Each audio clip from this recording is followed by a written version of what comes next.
Hey guys, before I start the video, I would like to acknowledge the fact that in this video there will be some not nice things said. Not like any swearing or anything like that, but it won't be the most positive video of all time.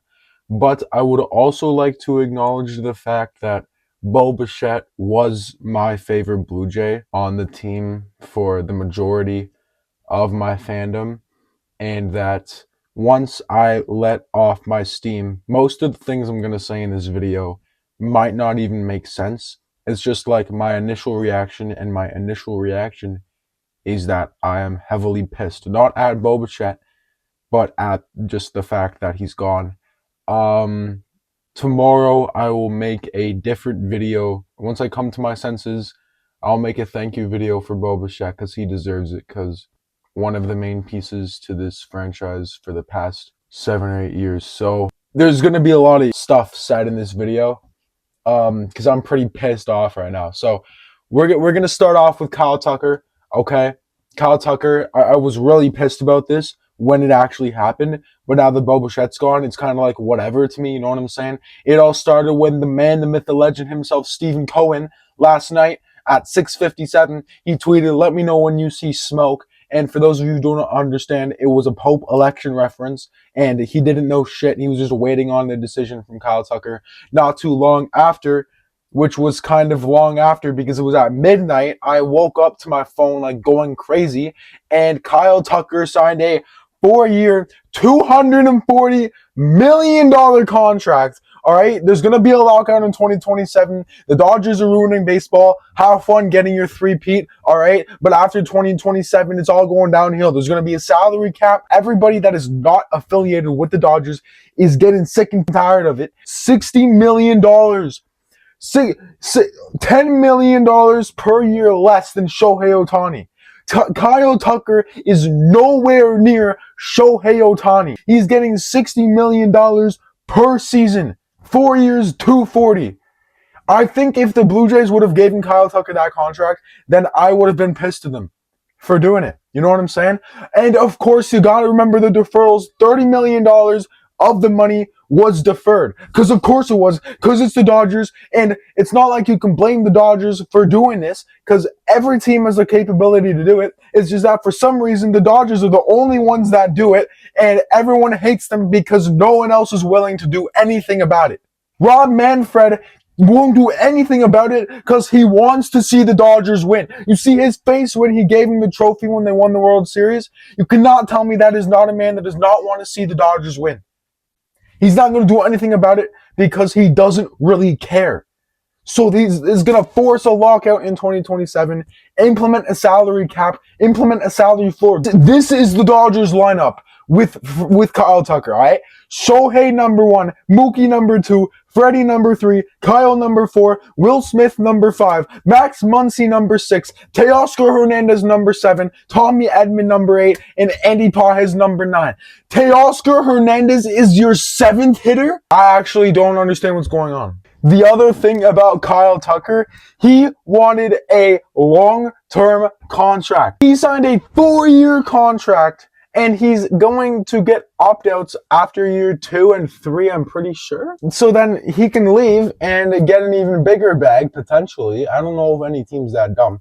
But he can leave and get a bigger bag if he wants to. We're getting to Bo Bichette, all right? Like I said earlier, Bo Bichette, I'm not mad at Bo Bichette. So anything I say in this video from this point on, it's not about Bo Bichette. I love Bo Bichette. He's the greatest player. He's my favorite player on the Blue Jays. He was, at least. So I'm not mad at him. I'm just mad at the fact that it happened. All right, let's go. All right, the first thing, he is making $42 million per season. Yo, I was at the lunch table with my friends, and we were talking about the Kyle Tucker situation. And then 10 minutes later, my friend pulls out his phone. He gets the ESPN notification that Bo Bichette I lost my shit at the lunch table where I am gonna lie. $126 million for 3 years. Yo, I don't know did the Mets and Cody Bellinger have a meeting? And if so, did Cody Bellinger give Stephen Cohen some of that crack he was smoking? 42 million. I saw this post that showed the highest AAV of players currently, and Shohei is number 1. Kyle Tucker is number 2 at 60 million.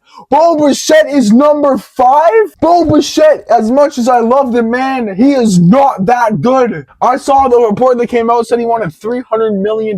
He settled for 126 with opt-outs after the first year and the second year. The Mets are just going to have another Pete Alonso situation. I don't even know why Bo Bichette would take a short-term deal. He just had a career year. Maybe it's because no team wants to offer him a long-term contract because of his injuries and all that.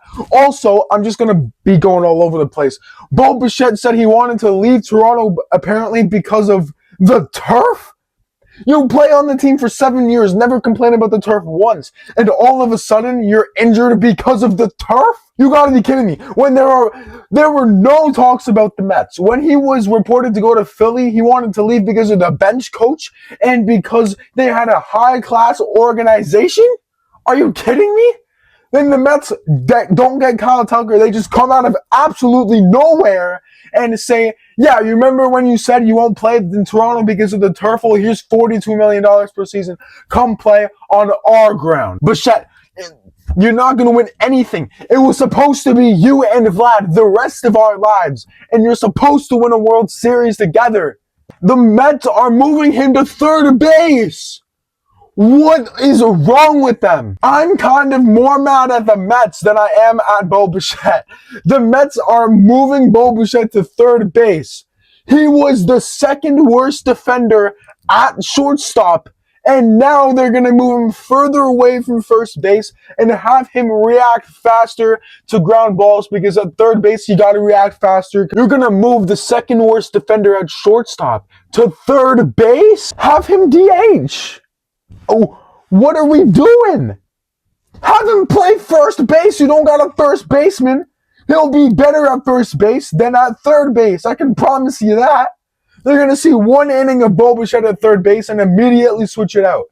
Ross, Mark, Rogers, I don't know how much money you gave the GMs of this baseball team, and I applaud you for giving them as much money as you did because they went out and they got like $300 million worth of players. This is kind of directed towards Ross and Mark. Yo, if there is one more offseason where we are linked to a big name and have no backup plan whatsoever, I genuinely might switch fan bases.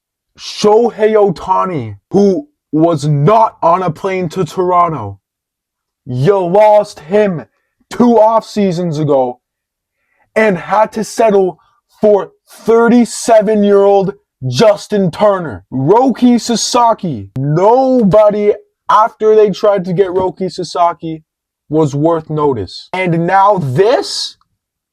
You're gonna tell me you put all of your time into Kyle Tucker, and when you don't get Kyle Tucker because the Dodgers are ruining baseball, did you even call Bo Bichette once in the entire offseason to even see if he wanted to come back? Did that cross your mind at any point in time? Because if it did, then why did Bo Bichette sign 10 hours after Kyle Tucker? There is zero way that you should ever let that happen. Stephen Cohen talked to Kyle Tucker, but while Kyle Tucker was making his decision, apparently he was also talking with Bo Bichette, and he's probably said, hey, if we don't get Kyle Tucker, would you want to come to our baseball team? Bo Bichette said, yes, I would like to do so. Did you do that at all? Did you even make a contract offer to the guy? Did you even have one word with him the entire offseason? Or are you just relying on your players to go on Instagram, like posts, comment on posts, and that's miraculously gonna get the job done? I'm no scientist, I don't think that's how the real world works. You got Dylan Cease. It's an overpay, by the way. Dylan Cease for $200 million. You got Cody Ponce, which was actually a pretty good deal. You got Tyler Rogers for 3 years, $37 million, I'm pretty sure. And now it's looking like the free agency is done for the Blue Jays. Unless we get Cody Bellinger, and unless we get like another bullpen guy, like a solidified closer, which the Dodgers stole from us as well, by the way. It's looking like the Blue Jays free agency comes to an end with us missing out on the two biggest names that we were linked to, one of which was on our team, and we just let him slip away. At the end of the season, he might have been lying, probably was if we're being honest, but he said he wanted to play with Guerrero the rest of his career. He said he wanted to get the job done, and he just let it go. Again, it's all speculation. I don't know if he actually called him, if he actually made him a contract offer, if he actually said a word to him. But with all the reports that are coming out, not one single report said the Blue Jays were linked to Bo Bichette. It was the Red Sox, the Phillies, and maybe potentially the Yankees. Nobody said jack shit about the Mets. There was no single report that said you were going to try and get this man. And look what happened. I'm not blaming Ross for the offseason. You did a fantastic job. I'm blaming you for whatever this bullshit is. This kind of takes me back to the big three, man. Bo Bichette, Vladimir Guerrero Jr., and Cavan Biggio. Cavan Biggio, it just didn't work out. You know, you hate to see for Cavan Biggio. It was supposed to be Vlad and Bichette forever. The rest of the time they were in baseball. I've always been on the receiving end of watching, you know, teams' best players and people's favorite players on their team leaving, and now I'm actually experiencing it, and it fucking sucks. You know, the team that we have right now, it's not bad. For the team construction standpoint, it is not the end of the world. We did not get Bo Bichette because we have Andres Gimenez, we have Ernie Clement to play second or short.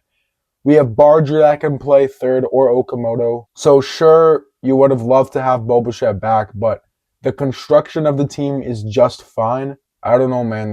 That's really all I got, I guess. Like I said, tomorrow when I come to my senses, I will film a thank you video for Bo Bichette. He obviously deserves it. I'll be posting this on Instagram as well as on YouTube. So if you're on YouTube, make sure to like and subscribe. If you're on Instagram, make sure to hit that follow button. Like I said earlier, I apologize if the yelling was too much, but I had to let off some steam, and this was the perfect way to do it. I was talking with my friends at school, and I was talking exactly like this to them. Because my friend is a Dodger fan, but he's been a Dodger fan since like 2020, so you can't blame him for being a bandwagon, you know what I'm saying? But yeah, I'm fucking depressed that Bo Bichette left our baseball team. And that's about it. Bye-bye.